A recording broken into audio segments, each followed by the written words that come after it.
10% வட்டி, 18% ஜிஎஸ்டி. என்னது ஜிஎஸ்டியா? இங்க அப்படிதான். பணம் வேணுமா வேணாமா? வேணும்ண்ணே வேணும்ண்ணே.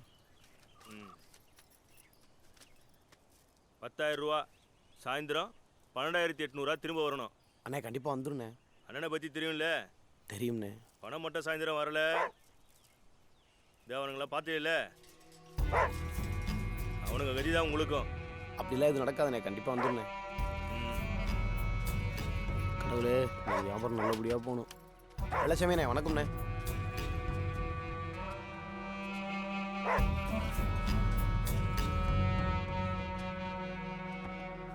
வா வெள்ளச்சாமி. நீ கொடுங்க. என்ன 3 மாசம் ஆளையே காணோம்? என்ன மாப்பிள்ள பேரெல்லாம் சொல்லி கூப்பிடுற? வீடு தேடி வந்து பணம் வாங்கினீங்களே, அதே மாதிரி திருப்பி கொடுத்துருந்தா நாங்கள் எதுக்கும் பேர் சொல்ல போகிறோம்?